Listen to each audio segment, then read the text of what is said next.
Powered by the Montana Television Network. Montana This Morning continues on Montana's news leader. After days of flames creating thick black smoke, the petrochemicals plant fire near Houston is out. I'm Laura Podesta. I'll tell you what residents say they are still concerned about now. The exact cause behind the partial collapse of the Bogart Park ice rink is still under investigation. I'm Cody Boyer here in Bozeman, talking with one organization who remembers it as their birthplace. Coming up. I'm Emma Hamilton, reporting in Bozeman, where it's not required to recycle, but many residents are choosing to do so. I'll have the story coming up next. And that was an interesting conversation in the newsroom yesterday. Yes, it was. Who recycles and how easy is it to do? Right. That story for you in a moment. Thank you for joining us here on your very first day of spring. It is 6:30. Let's take a look at your headlines. The petrochemical plant fire outside of Houston has been put out. Now, this is according to the company that operates that plant, Intercontinental Terminals Company. Or ITC. They added a 15-person crew that's experienced in fighting tank farm fires and brought in more high-pressure pumps and suppressant foam. Officials are also responding to residents' concerns about their air quality. CBS's Laura Podesta has the latest.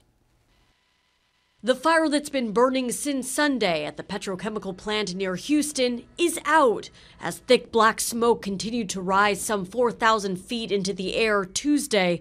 Company officials said they were not sure how long the fire would rage. Our primary goal right now is to contain the fire to this tank farm area.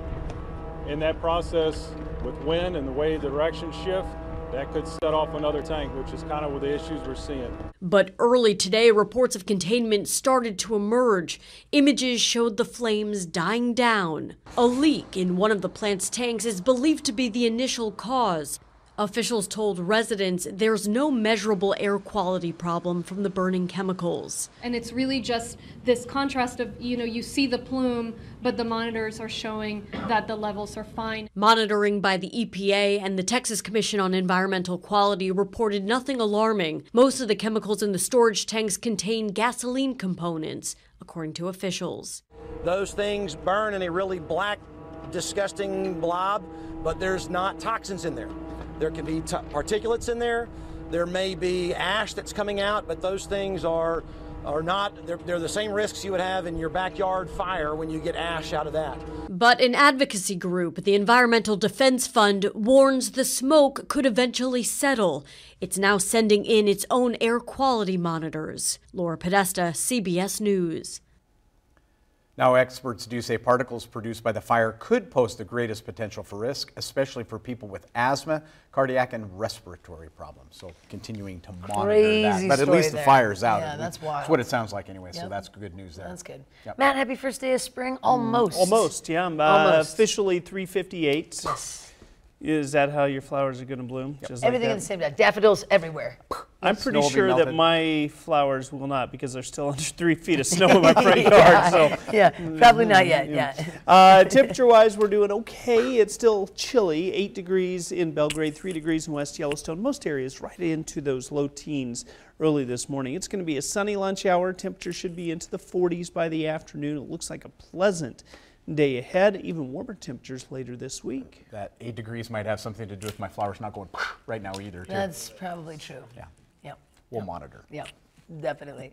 We have an update for you now on the Montana Highway Patrol trooper who was ambushed near Missoula last Friday. Yeah, Trooper Wade Palmer remains in critical condition at a hospital in Salt Lake City, but is stable with an injury to his head. Montana Highway Patrol Colonel Tom Butler tells MTN Palmer has a long, slow road of recovery ahead of him. Butler says the head injury that Palmer sustained is such that it's, quote, going to be a long time before we really understand the long-term implications, end quote. Meantime, bond has been set at $2 million for 28-year-old Jonathan Birch, the man accused of shooting Trooper Palmer and 3 others, one of which died Friday morning. Montana Highway Patrol hopes to have another update on Palmer's condition sometime later today.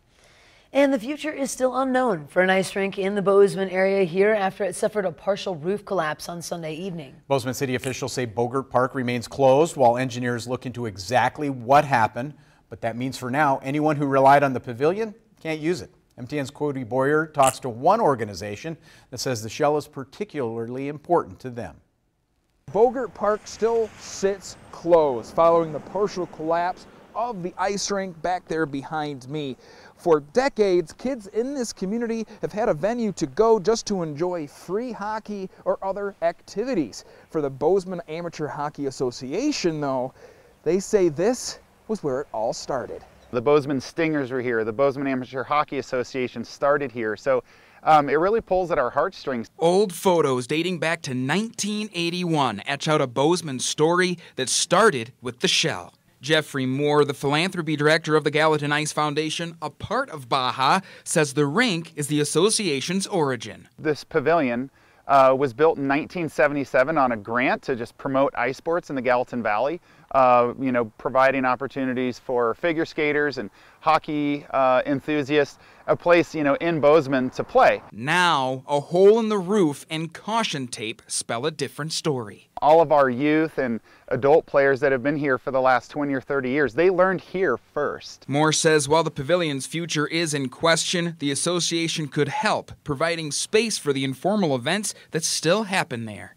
While the next step is unknown, Moore hopes the neighborhood staple will return, one way or another. There are kids that live in this neighborhood in particular that can throw their stick and skates on the shoulder and walk across the street and just walk into the pavilion and skate. It's a shame to see that go.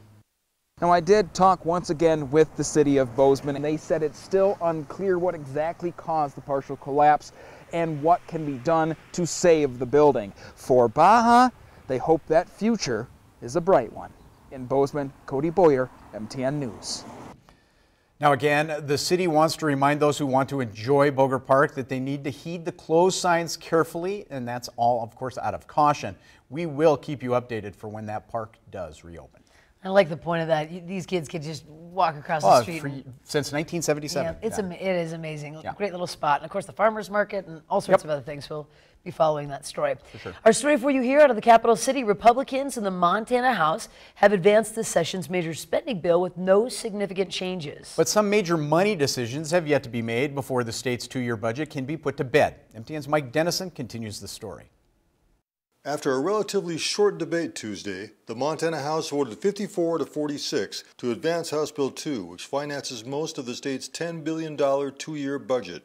Republicans provided all of the yes votes, while all 42 Democrats and 4 Republicans voted no. House Democrats tried a dozen times to add some of their priorities to the bill, such as state funding for preschool. But each time, those efforts failed on mostly party-line votes. At the close of the debate, Democratic House Minority Leader Casey Schreiner said he was disappointed that Republicans keep making excuses for not funding vital programs that are worth the money. Again and again, we get told stuff's going to happen in the future. We had an opportunity today to solve some of these problems, to lead with solutions, and we didn't do that. Again, I appreciate the good work that's gone forward, but we're not quite there. We got more work to do.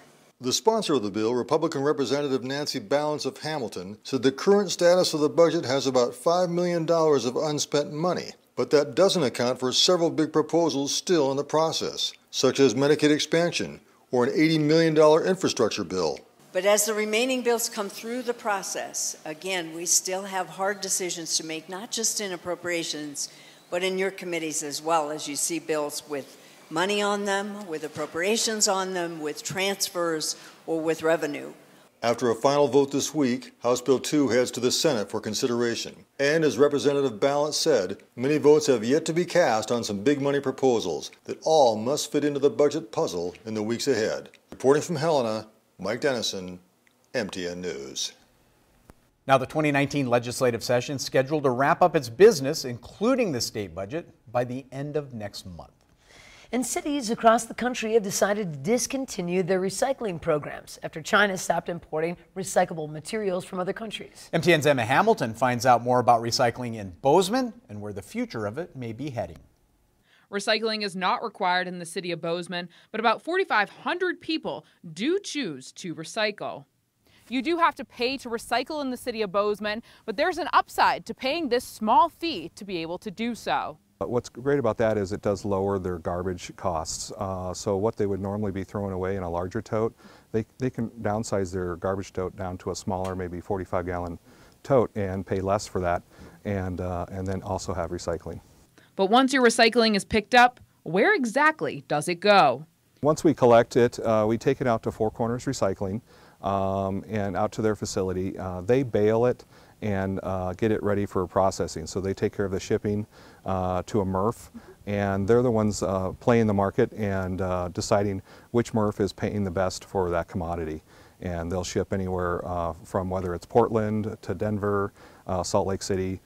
As of right now, Bozeman doesn't plan to discontinue recycling. China's new policies certainly have dealt the recycling a blow to the entire country, and I think we're all trying to scramble to figure out where the next markets are, and hopefully some markets do start developing maybe within our own country that we can process this stuff. Reporting in Bozeman, Emma Hamilton, MTN News. Now, of course, the city used to recycle glass, though it doesn't anymore because Hanlon says it's not a viable commodity, which means it's simply too expensive to handle. Understandable, but we'll get there. We will get there. We'll get there. Your optimism is solid. Yes, there you go. Thank you so much for being here with us on your Wednesday morning. Stay with us in just a moment. Chet has an incredible story of law enforcement checking out something suspicious, having that inkling, and then doing the right thing. Yeah, there's a Gallatin Valley tie to all that story. We'll have that. But first, we're going to check in with Gail King, see what's coming up at 7 o'clock on CBS This Morning. Good morning to you. Ahead on CBS This Morning, how tech companies are fighting what doctors call the spread of misinformation about vaccines. And in the wake of those college admission scandals, what parents can do to help ease their kids' stress over college applications. We'll see you 7 o'clock on the dot.